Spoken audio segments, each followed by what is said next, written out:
that she had done it from online, and it wasn't fake, and it wasn't nothing, and they accepted. Who accepted in the it? condominium, Huh. and accepted In the and condominium. document. So this is That's what what that Miriam means.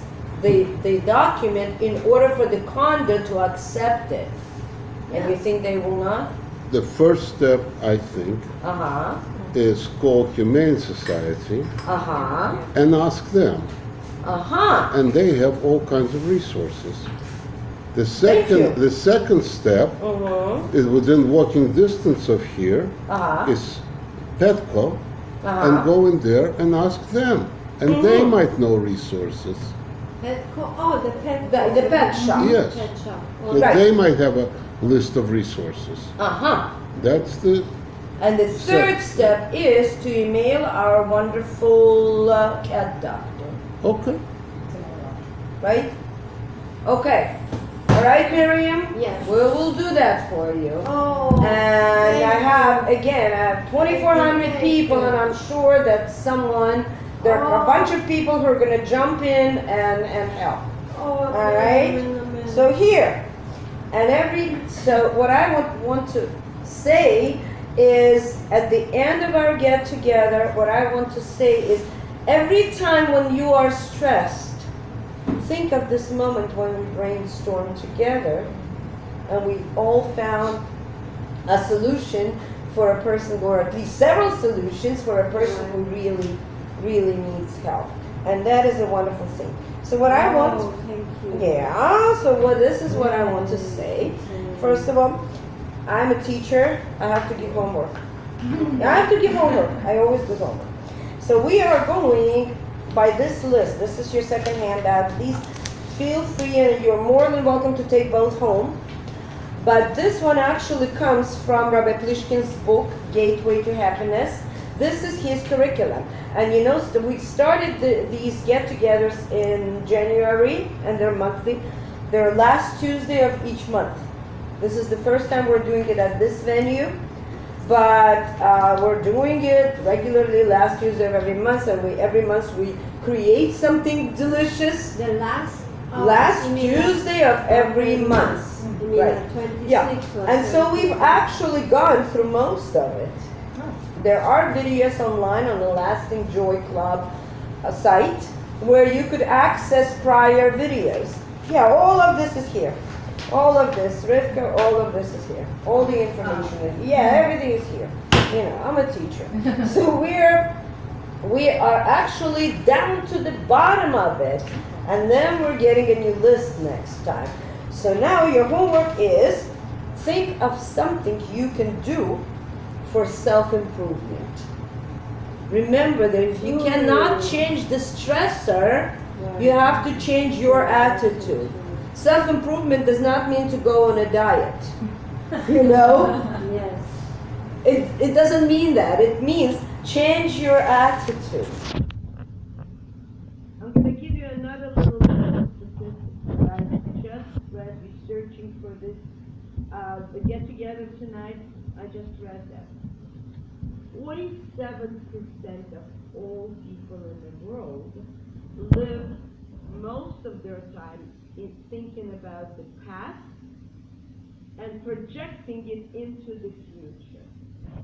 47%, it's almost half of our waking. When we work, when we relax, when we're having a good time with friends, all of a sudden we're here, we're now, we're enjoying it, and all of a sudden we start thinking about the past. And the next moment, without even knowing it, we project that into the future. We start anticipating that future. So you're welcome to eat it, you know. You don't actually have to, hoard it and take it home. You're welcome to, that's right, you're welcome to eat it now. Yes, that's what happens, that's what people do at those sessions, yes. I talk, they eat. Delicious. Yeah? I'm so glad you like it. Amazing. I'm really, really glad So you good. like it. That's wonderful. So it's a good thing when we think about something positive, because this is how our brain works. It works on the free association method. We're here, you're enjoying yourselves, you're eating something delicious, and all of a sudden you start thinking about something that happened a year ago, 2 years ago, 10 years ago in your childhood. I have things lately, like a deja vu of things. And Of course. I don't understand why there's some. Everybody has those. You don't understand why? This is how your brain synapses work. They go by method of free association. You see something, you smell something, you hear something, and all of a sudden, boom, and your brain just goes there. And it's good if it's something positive. Then the next step, when you project it into the future, you anticipate positive future, happy future. And that increases that moment of delicious happiness that you are having right now. But what if your brain goes into something negative? Then it's more common, yes. It is more common, yeah. And so, because very unfortunately, in as much as our brain is a very smart computer that protects us from negativity, protects us from traumatic experiences, but they are accessed sometimes by the happiest things that are happening now. And then you smell something and it reminds you of something that happened that was in your childhood that was negative. You know, I'm going to give you an example very quickly. When my mother on the was diagnosed, which was more than 20 years ago, was Yenemachel, with that thing, bad thing. I went into therapy. I had to deal with it. The man in the family fell into pieces and became basket cases. I had to fly to Philadelphia on a moment's notice, and I had to deal with that. And I went into therapy here. Fortunately, it was provided to me by the university, free, so I went into therapy. And you know what happened? Every time when I was anticipating the next phone call from a doctor or a nurse that I had to fly to Philadelphia and on a moment's notice, and that went on for 2.5 years, those moment notices. Yeah. My mother was very strong and she was fighting, but she was a fighter. And so I was anticipating the worst. And I knew that the worst was coming, but I also knew that my mother was fighting. But every time I got a phone call, I was anticipating the worst. And you know what that therapy revealed to me? My mother had a little porcelain changing toy from her teenage years. A little Buddha with a spring in its neck that was shaking his head like this with the slightest vibration. She had it sitting on the piano. Those of you who were in my house, you saw that huge piano. That's my mother's piano. Yeah. So she had that little Buddha, was about this size, 10 centimeters, was sitting on the piano.